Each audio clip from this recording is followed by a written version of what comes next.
حضرت معاویہ صحابی ہے، کاتب وحی ہے، حضور کے برادر نسبتی ہے، صالح ہے، ام حبیبہ بہن ہے ان کی جو حضور کی زوجہ محترمہ ہے، ان کا مقام بہت بلند ہے، لیکن ہم انہیں خلفائے راشدین میں شامل نہیں کرتے، اس لیے کہ ان کا جو خلافت کو اختیار کرنا یا حکومت اختیار کرنا یہ قبائلی عصبیت کی بنیاد پر تھا، باہمی مشورے کی بنیاد پر تھا، لیکن 20 سال تک ان کا دور حکومت ہے اور کوئی خونریزی نہیں، کوئی غارت گری نہیں، کوئی اختلاف نہیں، کوئی بغاوت نہیں، کوئی جھگڑا نہیں، مدبر اس درجے کے تھے۔ اب آئیے آخری سٹیج آئی، حضرت معاویہ کو مشورہ دیا گیا، مغیرہ ابن شعبہ ایک بزرگ صحابی تھے، کہ دیکھیے جناب امیر، مسلمانوں میں اختلاف ہوا، 4.5 سال 5 سال خانہ جنگی رہی، اب اگر پھر معاملہ آپ کے انتقال کے بعد ایسے ہی چھوٹ گیا تو اختلافات ہوں گے، جھگڑے ہوں گے، مختلف دعوے دار سامنے آئیں گے، جنگیں ہوں گی، پھر دوبارہ جو ہے فساد ہوگا۔ آپ کسی کو نامزد کر دیں، اور پھر مشورہ دیا اپنے بیٹے یزید کو نامزد کر دیں۔ حضرت معاویہ ریلیکٹنٹ رہے، لیکن اس کے بعد انہوں نے مان لیا اور فیصلہ کر لیا۔ یہاں میں چاہتا ہوں کہ بات سمجھ لیں اچھی طرح، اس معاملے میں اگر آپ حضرت معاویہ کی نیت پر شک کریں گے تو مجھے آپ کے ایمان پر شک ہو جائے گا۔ نیت پر نہیں، غلطی ہو سکتی ہے، صحابی ہیں، نیت غلط نہیں تھی، نیت کیا تھی؟ اور میں سمجھتا ہوں 100% درست ہے کہ اب اتنا پانی گزر چکا ہے پل کے نیچے سے وقت کے دریا میں کہ بارے صحابہ سب رخصت ہو چکے، اب اکثریت 9 مسلموں کی ہے، عصبیتیں بھی ہیں، قبائلی عصبیتیں ختم تو نہیں ہوئی، لہذا جب تک کوئی قبائلی عصبیت پیچھے نہیں ہوگی حکومت کے، حکومت نہیں چل سکتی۔ یہ ابن خلدون کا لفظ ہے، عصبیت، کوئی چیز جو جوڑے آپ کو۔ تو دینی عصبیت اب کمزور پڑ گئی ہے، اس لیے کہ حضور نے جن کو تربیت دی تھی وہ اب گئے، اکثر و بیشتر گئے۔ اب اگر ایسے چھوڑ دیا گیا اور کوئی قبائلی عصبیت پشت پر نہ آئی تو پھر خانہ جنگی ہوگی، 5 سال تک ہوئی۔ اس بنا پر انہوں نے اسے صحیح سمجھا۔ آپ اختلاف کر سکتے ہیں، صحابہ کی رائے سے اختلاف ہو سکتا ہے، لیکن آپ ان کی نیت پر شک نہیں کر سکتے۔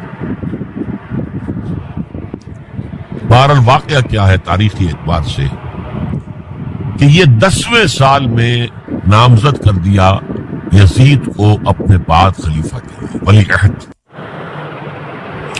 اس وقت تقریباً سب نے بات مان لی سوائے 5 افراد کی۔ وہ 5 افراد بہت اہم تھے، بہت۔ ابو بکر اہم ترین آدمی تھے، ان کے بیٹے عبد الرحمن ابن ابو بکر۔ عمر نمبر 2 تھے، عبداللہ ابن عمر۔ زبیر، عبداللہ ابن زبیر۔ عباس، عبداللہ ابن عباس۔ اور حسین ابن علی، حضرت حسن کا انتقال ہو گیا۔ اہل تشیع کا کہنا یہ کہ زہر دیا گیا، واللہ اعلم، میں کچھ نہیں کہہ سکتا۔ میں کوئی تاریخ کا محقق اس معنی میں نہیں، میں موٹی موٹی باتیں کرتا ہوں۔ بہرحال انتقال ہو گیا، 5 آدمیوں نے نہیں مانا، لیکن دیکھیے یہ تھی تدبر کی بات حضرت امیر معاویہ کی۔ کوئی دباؤ نہیں ڈالا، کوئی جبر نہیں کیا، کوئی کسی کو نقصان نہیں پہنچایا کہ نہیں مان رہے تو یہ کر دیں۔ دیکھیں کہ جب وقت آیا، جب وقت آیا حضرت معاویہ کے انتقال کے بعد، اب ایک صاحب جا چکے تھے، حضرت عبد الرحمن ابن ابی بکر فوت ہو چکے، اب 4 رہ گئے۔ 3 عبادلہ، عبداللہ ابن عمر، عبداللہ ابن عباس، عبداللہ ابن زبیر، ایک حسین ابن علی رضی اللہ تعالی عنہ مجمعین۔ جب بیعت ہو گئی یزید کی تو اب ان کے درمیان اختلاف ہوا۔ یہ بات اچھی طرح سمجھ لیجئے، تاریخی حقائق، موٹے حقائق کو چھوڑ کر باریکیوں میں جب پڑھتے ہیں تو معاملہ غلط ہو۔ موٹے حقائق سے، جیسے کہتے ہیں میکرو اکنامکس اور مائکرو اکنامکس، میکرو ہسٹری، 2 ایک طرف ہو گئے، 2 ایک طرف ہو گئے۔ عبداللہ ابن عباس کی رائے ہوئی کہ اگرچہ یہ غلط کام ہوا ہے، یہ قیصر و کسریٰ کی سنت پر عمل ہو رہا ہے، لیکن یہ ایسی بڑی بات نہیں ہے کہ خونریزی شروع کر دی جائے اور امن و امان ختم۔ یہی بات عبداللہ ابن عمر کی ہو گئی. یہ دو تو یکجا ہو گئی. مصلحت کہہ لیں جو بھی سمجھیں, لیکن نیت پر حملہ نہیں کر سکیں گے. دیانت انہوں نے یہ سمجھا کہ اب جب کہ ہو گیا موقع تو ٹھیک ہے. حرام مطلق تو کہیں نہیں لکھا ہوا قرآن کے اندر کہ بیٹا نہیں ہو سکتا, کہیں نہیں لکھا ہوا. بہرحال ان دو کی رائے یہ ہوئی کہ اگرچہ کام غلط ہے لیکن اتنا غلط نہیں ہے کہ اس کو چیلنج کیا جائے اور اس سے جو ہے خانہ جنگی شروع ہو جائے اور فساد شروع ہو جائے. دو کی رائے یہ ہوئی کہ نہیں, we have to challenge it come what may. Abdullah ابن زبیر, حسین ابن علی رضی اللہ تعالی عنہم, یہ دو علیحدہ. ان دو میں اب اختلاف ہے. عبداللہ ابن زبیر کی رائے یہ تھی کہ یہی مقیم رہو مکے میں, حجاز میں, مکے اور مدینے میں, یہاں سے ریزسٹنس موومنٹ شروع کرے, کیونکہ یزید کی خلافت تو دمشق میں تھی, بہت دور. حضرت حسین کو خطوط آ رہے تھے کوفے سے. کوفہ حضرت علی کا صدر مقام رہا تھا, اور جن سبائیوں نے فتنہ پیدا کیا تھا حضرت عثمان کے خلاف وہ بھی وہیں آباد تھے. انہوں نے خطوط کا تاکہ باندھ دیا, آپ آئیے ہم آپ سے بیعت کریں گے اور کھڑے ہوں گے اور مقابلہ کریں گے اور اس یزید کی حکومت ختم کریں گے. ڈاک کے تھیلے بھرے ہوئے. حضرت حسین نے فیصلہ کیا کوفے جانے کا, بہت روکا. عبداللہ ابن عباس بہت ان سے بزرگ تھے عمر میں, اور ویسے بھی ایک اعتبار سے نانا تھے, ایک اعتبار سے پڑدادا تھے. حضرت عبداللہ ابن عباس حضور کے چچا زاد بھائی تھے تو نانا ہو گئے کہ نہیں, حضور نانا تھے کہ نہیں. اور حضور کے چچا تھے حضرت عباس, ان کے بیٹے ہیں. تو اس اعتبار سے حضرت علی رضی اللہ تعالیٰ عنہ کے کیا ہو گئے چچا. بہرحال میں کچھ گڑبڑ کر رہا ہوں اس وقت. وہ دوڑتے جا رہے تھے کہ حسین خدا کے لیے مت جاؤ, خدا کے لیے مت جاؤ, یہ کوفی تمہارا ساتھ نہیں دیں گے. الکوفی لا یوفی, کوفی وفا نہیں کرتا وعدہ. اور خدا کے لیے اگر جانا ہے اپنے گھر والوں کو یہاں چاہیے. بس حضرت حسین پر رضی اللہ تعالی عنہ جو ایک کیفیت تھی, انہوں نے سب باتوں پر نظر کیا. وہاں ہزاروں لوگوں نے مسلم بن عقیل جو حضرت حسین کے نمائندے کی حیثیت سے پہلے گئے تھے, ان کے ہاتھوں پر بیعت کیا. وہ خطوط آ رہے تھے اور بھی بات پختہ ہو گئے.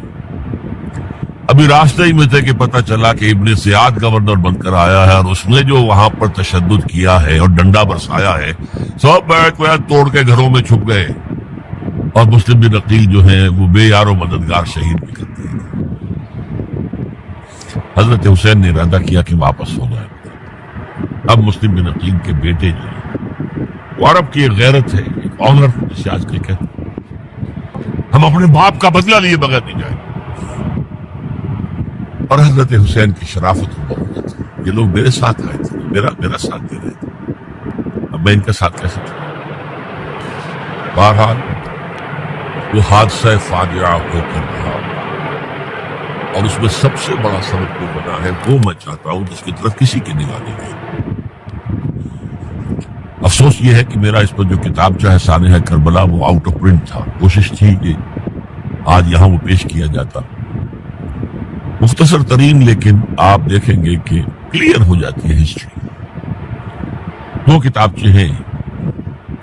شہید مظلوم, میرے نزدیک مظلوم ترین شہید حضرت عثمان رضی اللہ تعالی, اور سانحہ کربلا بہت بڑا سانحہ, اس میں کوئی شک نہیں. حضرت حسین کے صبر اور مصابرت, استقلال اور شجاعت مثالی ہے تاریخ کے اندر. اپنے سامنے جو ہے اپنے ایک ایک کر کے چراغ گل ہو گئے. خاندان سارا ختم ہو, خیر خار بچے شاید. وہ تو ایک بچہ بیمار تھا, حضرت علی بن حسین زین العابدین رحمۃ اللہ علیہ, وہ بچا. لیکن اصل میں شرافت اور مروت جو ہے وہ بسا اوقات اپنی شرافت کی وجہ سے مار کھا جاتی ہے۔ حضرت حسین سے میرے نزدیک یہ ایک اسٹریٹجک مسٹیک ہوئی کہ جب کوفیوں کا لشکر سامنے تھا تو وہاں کھڑے ہو کر ایک ایک کا نام لے گا، فلاں ابن فلاں کیا تم نے مجھے خط نہیں لکھا تھا؟ اے فلاں ابن فلاں کیا تم نے مجھے خط نہیں لکھا تھا؟ سب کے راز فاش کر رہے ہیں، اور دیکھو یہ میرے پاس یہ تھیلے بھرے ہوئے تمہارے خطوں کے موجود ہیں، تم نے مجھے بلایا اور میں آیا۔ یہ بات تھی جس کی بنا پر اب ان کے لیے کوئی چارہ نہیں تھا کہ انہیں شہید کر دیں، ورنہ تو یہ ہمارا بھانڈا پھوڑ دیں گے جا کر یزید کے پاس، تو ہماری کھالیں کھنچ جائے گی۔ یہی وجہ ہے کہ حضرت حسین نے 3 آفرز کی، مجھے واپس مدینے جانے دو، نہیں، مجھے یزید کے پاس جانے دو، نہیں، مجھے کہیں اسلامی سرحد پر بھیج دو، میں وہاں پر کافروں سے جنگ کرتے ہوئے زندگی ختم کر لوں گا، نہیں، ہیئر اینڈ ناؤ بیٹھ کرو۔ یہ حضرت حسین کی شرافت، غیرت، حمیت، مروت اس کے خلاف، لہذا انہیں شہید کیا گیا۔ اور پھر خیموں کو آگ لگائی گئی۔ یہ نوٹ کیجیے کیوں لگائی گئی؟ اگر تو یہ غصے اور انتقام میں اور وینجینس میں ہوتا تو حضرت علی بن حسین زین العابدین کو بھی شہید کرنا چاہیے تھا، نہیں کیا۔ اگر یہ اس طرح کا معاملہ ہوتا تو خواتین کی بے حرمتی ہوتی، نہیں ہوئی۔ یہ خیمے کیوں جلائے؟